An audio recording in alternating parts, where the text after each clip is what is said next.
Hello and welcome everybody to a little Q&A session. I'm going to take some of the questions that you've posted about how I do certain things in a reading.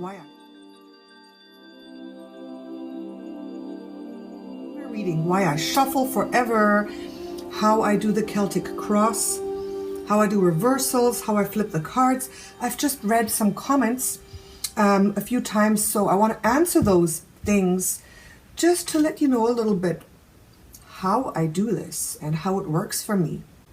And first of all, before I go into that, I want to take a few moments to say thank you so much. I really, really appreciate all your subscriptions, your likes, your comments. It's so amazing. Every day I receive incredibly kind and wonderful comments from all of you, and it just makes me feel so honored and so incredibly happy and lucky, and it motivates me to continue to do these readings, and it's just really incredible for me. It's such a surprise how I've been welcomed in this space of YouTube. It's just so wonderful. I could just rave and go on and on for a long time about this, and I read every single comment, and surprisingly 99.999% of the comments have been so wonderful. When I started this, I was already, for the, what do they call them, for the trolls, for the horrible people, horrible comments, but they haven't come. There's been one or two perhaps, but really absolutely nothing. So I'm really, really happy. Thank you so much. One other thing I quickly wanted to mention, I did a little name change. From the Queen of Wands, I became the Empress of Wands. And the reason is that there seemed to be a conflict of copyright. So apparently the name Queen of Wands has been trademarked. So I received a message about that, and I decided, I'm not so attached to that name. I am who I am, no matter what I'm called. So I just did a little subtle change. So Empress of Wands is not so bad either, is it? I resonate with that as well. So that's the reason for that change. So now, for your questions, the first thing that I've seen several times, why are you shuffling and shuffling and shuffling and shuffling? The reason is this. How the tarot works for me, there's two aspects to it. One is obviously intuition. Okay, when I see a card, I don't have a fixed meaning for that card. There are several nuances to the meaning, what that card could mean. And depending what my intuition tells me in that moment, in that card position, for you, for that specific question, that's when the meaning comes up. And when hopefully, I read that intuitive message right, and it's right for you. That's the first thing, that in order to read tarot, you have to be a human being with intuition. And everybody's intuitive. Everybody's psychic. You are too. So I believe that every person who's interested, who feels drawn to read tarot, can do it and can learn to activate their intuition. So that's one part. The second part is the cards have to fall into the right order, okay? And that's where your intuition kicks in as well. So if I'm shuffling, let's say I've meditated on your sign. I'm talking about general readings now, right?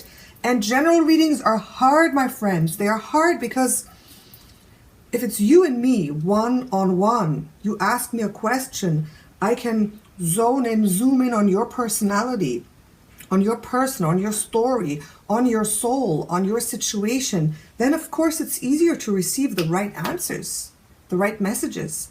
But if there's thousands of you in one sign, for example, and I have to try to tune in on that one sign, on the energies, there's a lot of information, and to concentrate that into one reading, into one card at a time is hard. It's really, it requires a lot of practice, a lot of intuition, a lot of experience. It's really, really not as easy as I thought it would be.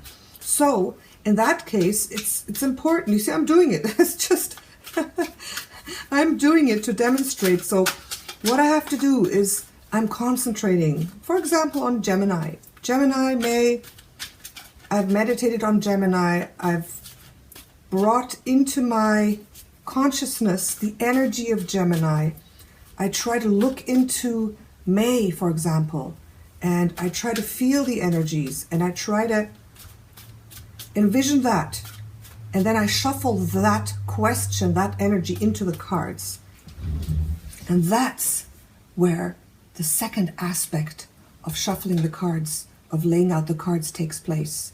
It's the magic of letting the cards fall into the right order. So whatever you believe in, angels, spirit guides, God, the gods, spirit, I say it's all the same thing. It's a connection to spirit. It's that intuition. It's that guidance. That's the magic of it. And that's what no one can really explain. How can you explain that 78 cards, shuffled, come into the right place, so when you lay them out, they make sense and the message comes across? That cannot be explained by science. And I believe magic is manifestation not explained by science yet. Okay, so magic is real. Just because something hasn't been explained by science and logic doesn't mean it's not real, because they work. The cards really work.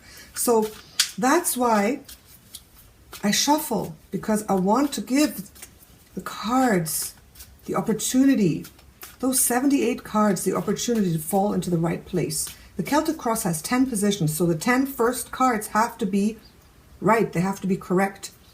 And that's why I'm waiting. I'm waiting for a sign. I'm waiting for the feeling. I'm waiting for that notion.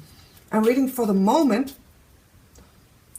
when a tiny little voice, it's not even a voice, a tiny little feeling, a tiny little something tells me, there it is. That's right. The cards are in the right order. The first 10 cards are the 10 cards, position 1 to 10 of the Celtic Cross I'm going to cast, and they're right. And it's not random. A lot of readers, they don't shuffle. They go like once or twice like this, something, I don't know. And I don't know how they do it. I don't know how the cards can fall into the right place that quick. But okay, I don't want to criticize. Everybody has their own way of doing things. Everyone has their own intuitive method, their own magic. But I'm explaining to you how I do it. And that way, you give the cards a chance to fall into the right order. So that's why I have to shuffle. Sometimes the cards, oh, okay, there it is. Sometimes I shuffle, I feel nothing. They're not in the right order. So that's why I have to fast forward it or just keep vamping.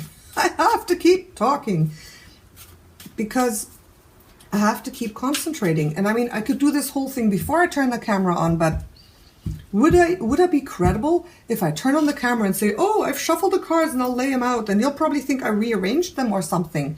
You know, I've seen those comments on other channels, and I want to, you know, show you how I do it. I want to show you the whole process. Okay, I don't show you when I meditate beforehand, but okay, that's a given. But I want you to see that I'm shuffling the cards, that it's authentic, that the magic is taking place. Okay, and I want to give the cards, there it is, the opportunity to fall into place. That's why I shuffle as long as I shuffle. And if I have to shuffle 10 minutes or half an hour, so be it. I'll just, in my little program in the computer, fast forward it, okay? So that's that question.